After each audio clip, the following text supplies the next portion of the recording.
이번 시간에는 제8장 토목지질에 대해서 수업을 하겠습니다. 여러분들 교재 52페이지를 펴주시기 바랍니다. 자, 우리 토목공학에서는 지질에 대한 자세한 공부를 많이 못하고 보통 대략적으로만 알고 있지만, 그래도 우리 토목에서 꼭 알아야 될 부분, 이런 부분은 우리가 공부를 해서 어떤 설계나 나중에 어떤 조사를 할 때 참고로 우리가 할 수 있도록 공부를 또 해야 되겠습니다. 자, 제일 먼저 토목지질에서 지질연대에 대해서 보도록 하겠습니다. 자, 지질연대는 지구가 하나의 혹성으로서 모양을 이룬 후로 여러 가지의 지구의 역사가 대략 45억 년이라고 알려져 있습니다. 현재까지로 가장 오래된 시대의 화석은 아프리카 대륙의 지층 중에서 발견된 박테리아류 또는 단세포 조류이고, 그 시대는 약 35억 년 전으로 보여지고 있습니다. 지구의 형성 시대가 지난 후 지구에 대기권과 수권이 생겨 암석에 풍화와 침식을 일으키기 시작하고, 또 풍화 침식의 생성물인 퇴적물이 쌓이기 시작한 시대부터 오늘날까지가 지구의 역사시대이며, 지질학에서는 이 시대를 지질시대라고 합니다. 지질시대 중에서 현저한 전환을 일으킨 때를 경계로 지질시대를 구분하여 모든 변화에 역사적 의의를 주는 중요한 일을 지질학적 편년이라 이렇게 합니다. 그래서 지질시대의 연대 구분과 그 다음에 시간, 청서 구분을 요약하면 다음 표와 같습니다. 지질시대를 연대를 구분할 때 현생 누대와 은생 누대로 크게 나누게 됩니다.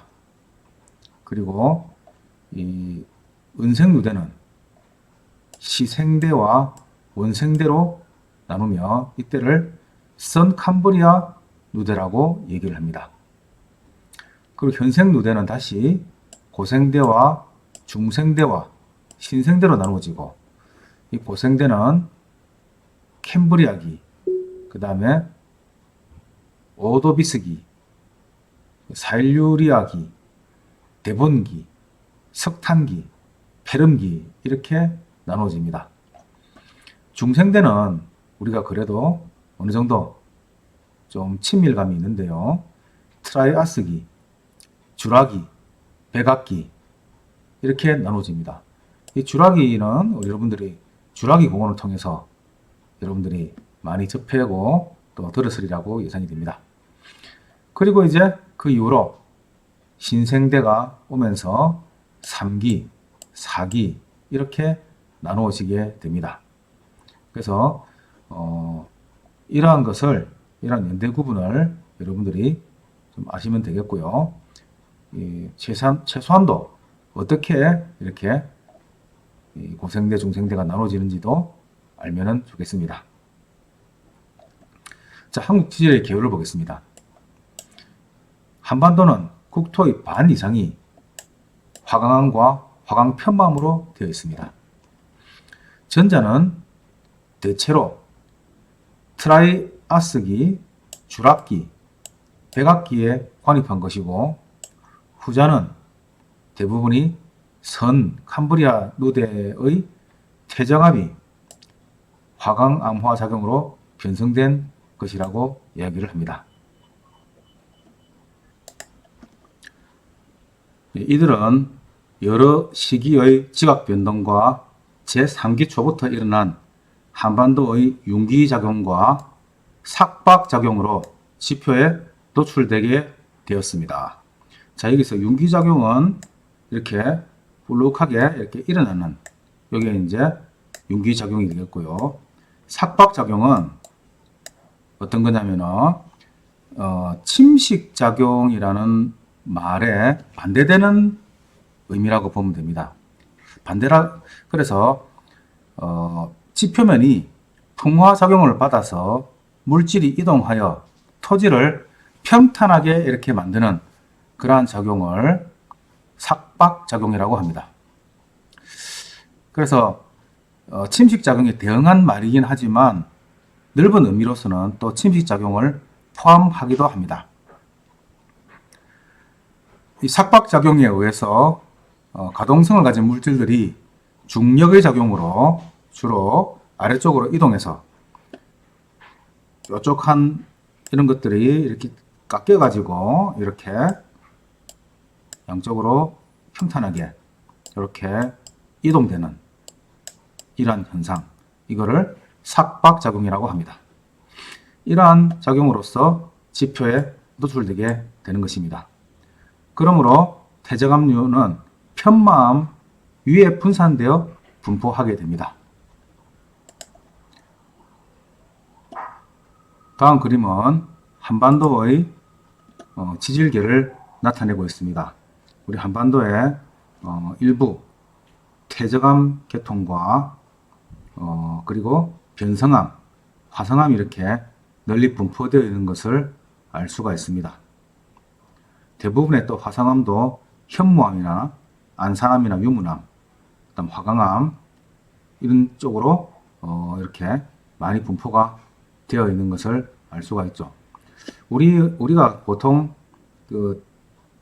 우리 한반도의 토질의 대부분이 화강암과 그 다음에 화강 편마으로 대부분이 이루어져 있다고 보면 되겠습니다. 다음은 동남권을 부산, 울산, 경남 지역을 동남권이라고 하죠. 이러한 동남권의 지질 구조를 보도록 하겠습니다.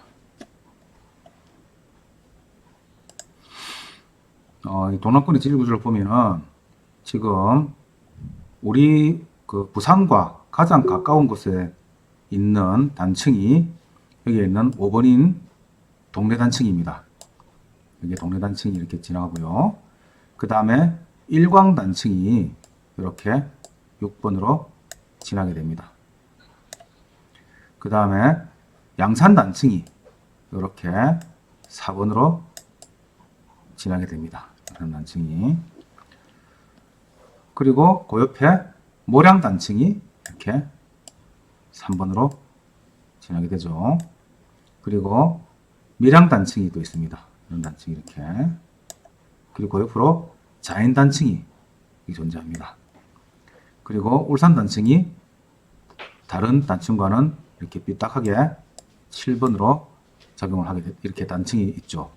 그래서 우리 동남권에도 많은 단층이 이렇게 있고, 특히 이 단층에다가 고속도로나 어떤 철도를 하려고 하면은 이 단층으로 인한 어떤 붕괴가 발생하지 않도록 주의해야 되는 그러한 중요한 이 지질이라고 할 수 있겠습니다.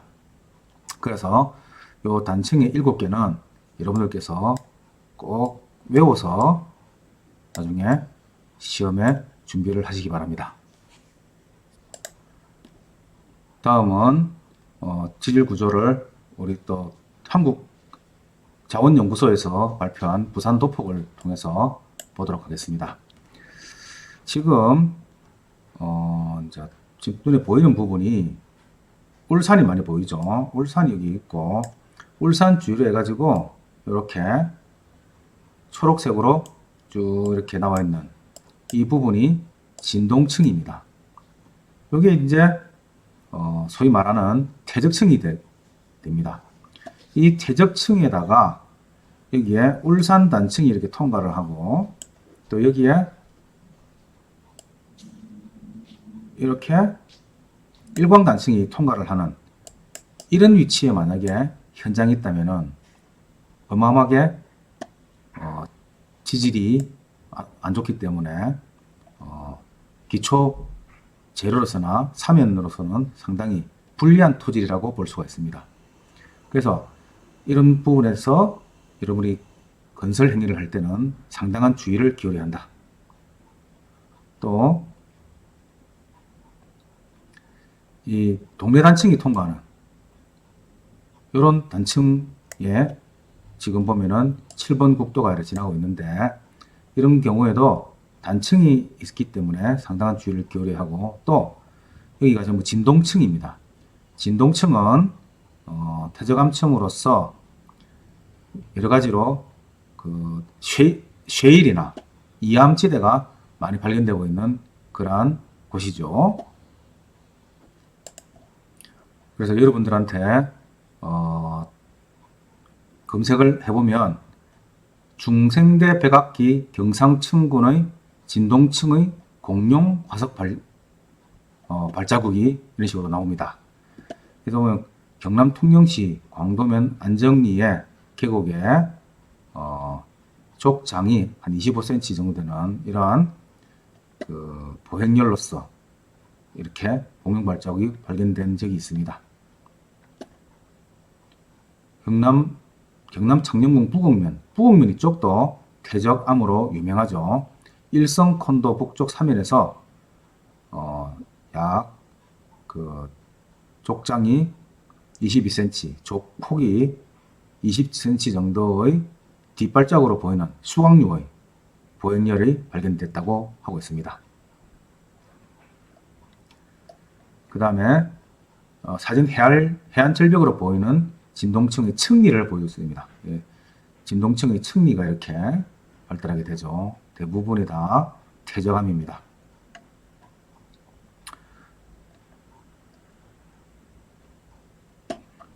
이 사진도 전부 퇴적암이 되겠죠.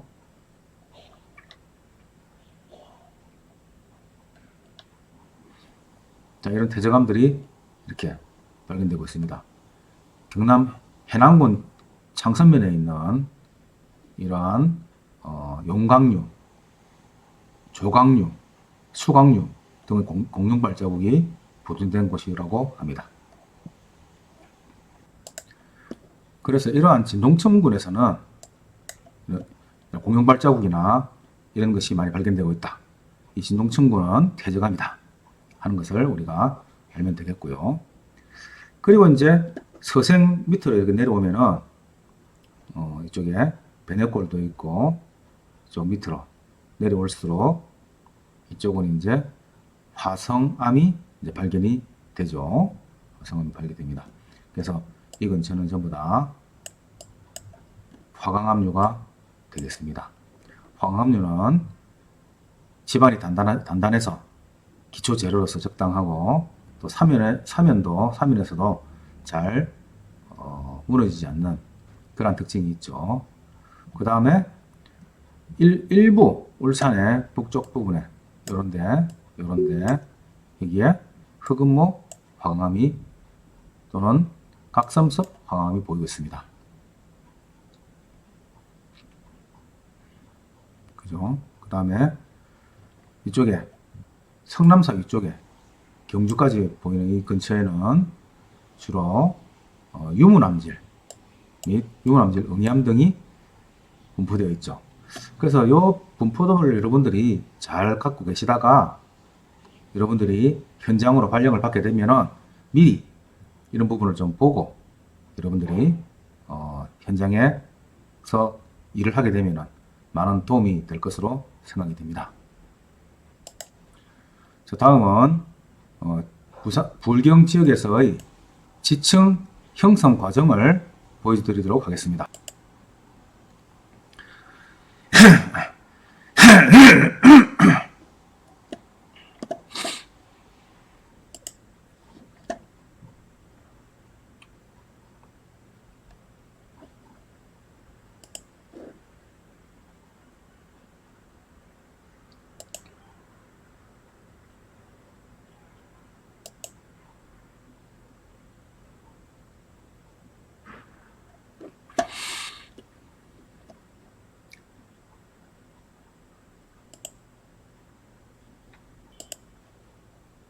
자, 그러다 보면 지금 예를 들어서 이 부분을 봅시다. 이 부분을 보면은 여기에 이렇게 우리가 이쪽에서 이렇게 본다고 봤을 때 요 위에는 화산암이 분포가 되고 밑에서는 올라온 황암류가 이렇게 만나게 되죠. 요렇게. 그럼 여기 굴착을 하게 되면은 완전히 밑에는 황암, 위에는 화산암이 이렇게 다르게 나타내는 이런 현상이 생깁니다. 이런 면이 생기는 것을 부정합이라고 합니다. 부정합. 그래서 자, 다시 보면은 부정합에 대해서 8.3에 보도록 하겠습니다. 퇴적이 중단되거나 먼저 퇴적된 층의 일부를 잃어버린 상태에서 다시 퇴적이 되어 시간적인 공백이 있는 지층, 이것을 부정합이라고 합니다. 이렇게 보면은 이 사이에서 완전히 다른 지질이 나타나게 되죠. 자, 그래서 이 부정합의 예를 보면은 어떤 지층이 밑에서부터 보겠습니다. 자, 바다나 호수 밑바닥에서 퇴적물이 쌓여 지층을 형성하는, 이렇게 퇴적물이 쌓여서 지층을 생성하다가 그 다음에 지층이 지각 변동을 받아서 융기를 하게 됩니다. 융기를 하게 되고, 그리고 여기서 다시 풍화작용과 침식작용을 받아서 표면이 깎이게 되면은, 이렇게 깎여서 다시 또 여기다가 위에 새로운 퇴적물이 이렇게 생성이 되면은 요 면이 부정합 면이 되는 거죠. 요 면이 부정합 면이 됩니다. 요거 같은 경우는 지금 퇴적층과 퇴적층이 만난 부정합이 해당이 되겠죠. 그럼 부정합은 이렇게 곡선과 그 다음에 이렇게 직선이 만나는 경사 부정합이 있고요. 또 평행을 유지하는데 평행을 유지하면서도 만나는 이런 평행 부정합이 있습니다. 그 다음에 아예 아까처럼 변성함이 솟아올라가지고 변성함이 이루어져가지고 생기는 난정합이 있습니다. 그래서 이 부정합의 종류는 경사 부정합, 평행 부정합, 난정합 이렇게 나눌 수가 있습니다. 자, 다음 그림도 보면은 이러한 단층이죠. 단층, 또 부정합 이런 것들이 동시에 이렇게 만나는 이런 많은 단면들을 보여주고 있습니다. 예, 다음은 제4기 지질시대를 공부하겠습니다. 제4기 지질시대는 지질 연대 중 가장 새로운 시대로서 현재를 포함합니다. 그래서 아까 우리가 보았던 지질시대 연대 구분 중에서 신생대의 제4기, 그렇죠. 제일 최신이죠. 요때가 제4기가 됩니다. 자, 그래서 여기서 가장 새로운 시대로서 현재를 포함한다. 인류 역사의 시작에서 현재까지를 의미하기도 합니다. 인류 역사의 시작이 약 200만 전이라고 하니까, 그래서 이 제4기는 경신세 또는 홍적세와 완신세 또는 충적세 또는 현세로 이분됩니다.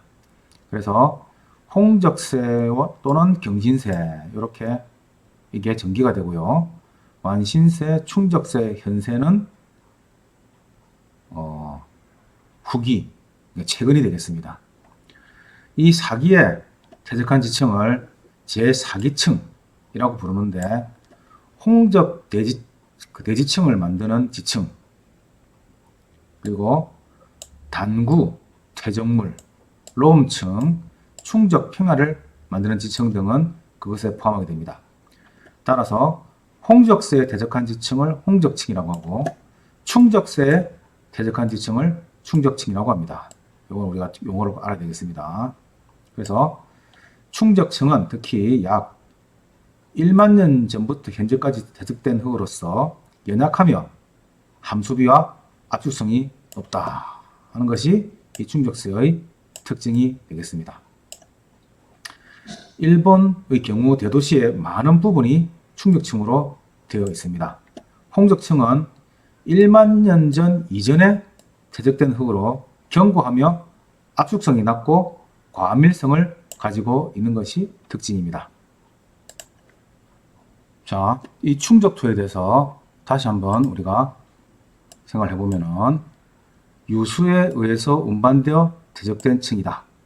충적세에 퇴적되어 있는 퇴적된 흙이다. 그래서 토양 물질이 물에 의해서 운반 및 퇴적된 흙을 말하며 운적토의 일종이다. 운적토는 주로 하천이나 바람 작용에 의해서 운반되어 퇴적된 토양을 말한다. 하천에 의해서 운반되어서 쌓인 토양은 하적토라고 하고 바람에 의해서 운반되어 쌓인 토양은 풍적토라고 분류하고 있다.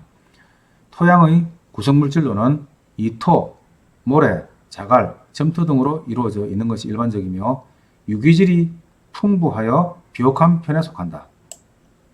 따라서 충적토가 분포하는 평야는 농경지로 많이 이용되고 있다.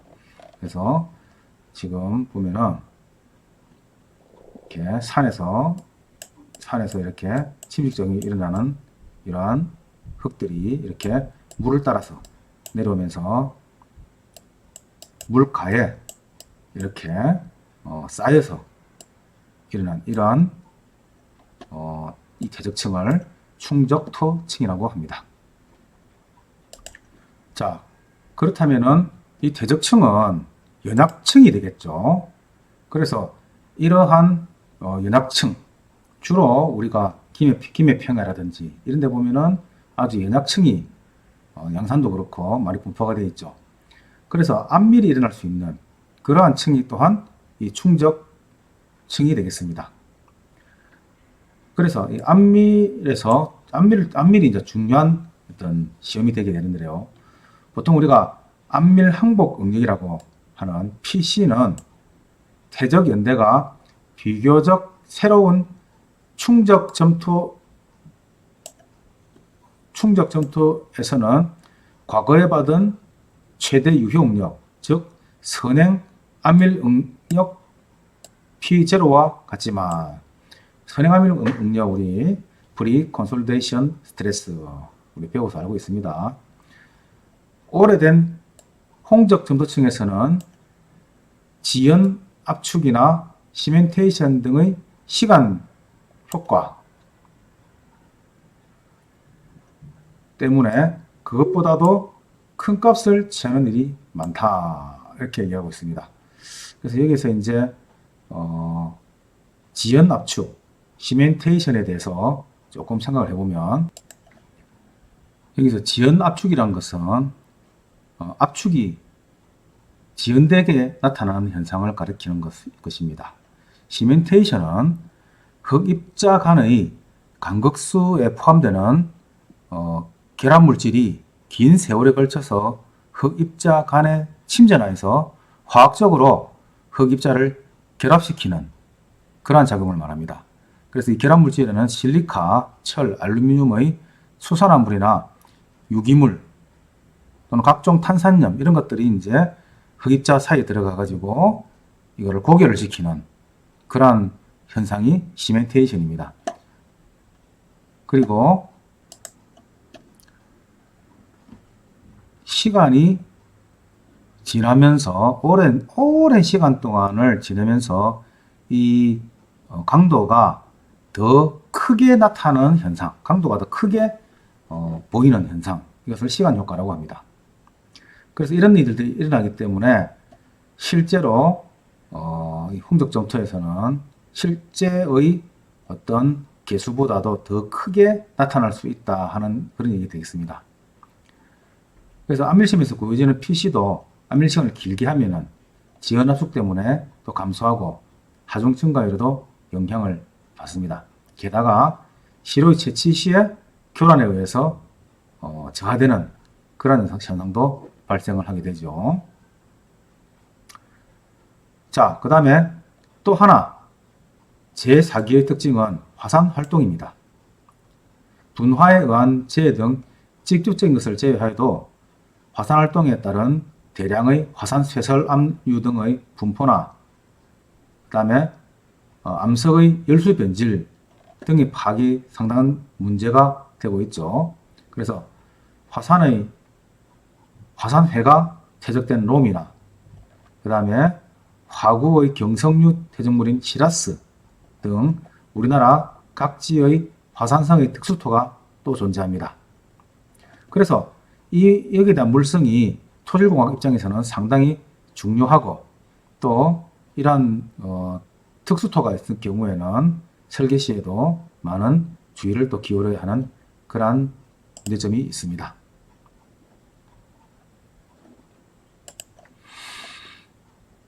다음 시간에는 이제 지진과 치질에 대해서 다시 또 자세하게 공부를 하도록 하겠습니다. 오늘 수업은 여기까지 하고 마치도록 하겠습니다. 수고 많았습니다.